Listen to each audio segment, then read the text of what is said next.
BJP కొత్త chief నియామకంపై ఉత్కంఠ కొనసాగుతూనే ఉంది. కాబోయే కొత్త అధ్యక్షుడి చుట్టే పార్టీలో చర్చల మీద చర్చలు జరుగుతున్నాయి. క్రమశిక్షణకు మారుపేరుగా చెప్పుకునే బీజేపీలో నెలల తరబడి ఈ సస్పెన్స్ కొనసాగడానికి కారణమేంటి? అధ్యక్షుడి అంశంలో అధిష్టానం ఎటూ తేల్చుకోలేకపోతుందా?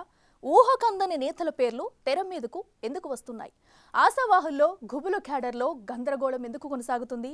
అసలు బీజేపీ ఢిల్లీ పెద్దలు ఎందుకని అంత కన్ఫ్యూజన్లో కనిపిస్తున్నారు?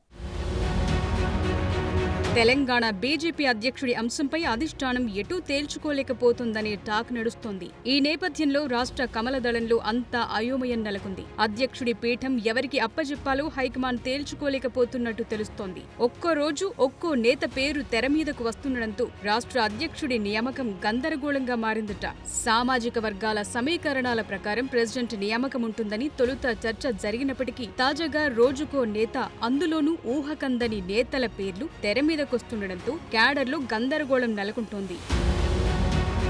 కొత్త అధ్యక్షుడి ప్రకటన ఎప్పుడెప్పుడా అని పార్టీ శ్రేణులు 1000 కళ్లతో ఎదురు చూస్తుండగా ఆశావహుల్లో మాత్రం గుబులు మొదలైందట. రోజుకో నేత పేరు ఫోకస్ అవుతుండటంతో స్టేట్ చీఫ్ ఎంపిక జాబితాలో తమ పేరు ఉంటుందో లేదోననే ఆందోళనతో ఆశావహులు సతమతమవుతున్నారట. అదలా ఉండగా ఉగాది రోజునే అధ్యక్షుడి ఎంపిక ప్రక్రియ పూర్తవుతుందని పార్టీలో చర్చ జరిగినప్పటికీ తాజా పరిస్థితుల నేపథ్యంలో స్టేట్ చీఫ్ నియామకం మరింత ఆలస్యమయ్యే అవకాశం కనిపిస్తోంది. ఈ నెలాఖరుకైనా అధ్యక్షుడి ఎన్నికపై క్లారిటీ వస్తుందా లేదా అనే అనుమానాలు పార్టీ శ్రేణుల్లో వ్యక్తమవుతున్నాయి.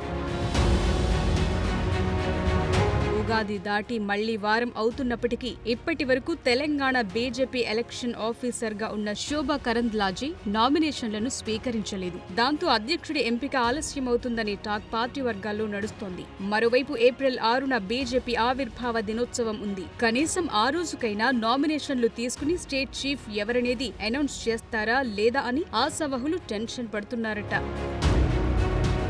ఆ క్రమంలో తెలంగాణ బీజేపీ ఎలక్షన్ ఆఫీసర్గా ఉన్న శోభా కరంద్లాజే రాక కోసం పార్టీ శ్రేణులు ఎదురు చూస్తున్నాయి. ఆమె వచ్చిందంటే స్టేట్ చీఫ్ నియామకం ప్రక్రియ మొదలవనుందని, ఆమె వచ్చి రాగానే నామినేషన్ స్వీకరణ, ఆపై పోటీలో ఉన్నవారితో 1-to-1 మీటింగ్లు, బుజ్జగింపులు పూర్తి చేసి ప్రెసిడెంట్ను ప్రకటించే అవకాశాలున్నాయనేది పార్టీ వర్గాలు చెప్తున్నాయి. ఈ ప్రక్రియంతా కేవలం ఒక్క రోజులోనే పూర్తయ్యే ఛాన్స్ కనిపిస్తోంది. కానీ బీజేపీ రాష్ట్ర అధ్యక్ష రేసులో ఎంతో మంది ఆశావహులు ఉండడంతో ఆమె ఎవరి నుంచి నామినేషన్ స్వీకరిస్తారన్నది సస్పెన్స్ గా మారింది. దాదాపు ఏడాది కాలంగా స్టేట్ చీఫ్ అంశంపై నెలకొన్న సందిగ్ధతపై అధిష్టానం ఎప్పుడు క్లారిటీ ఇస్తుంది, ఎవరిని ఎంపిక చేస్తుంది అనేది చూడాలి. For more videos like this, subscribe Big TV channel.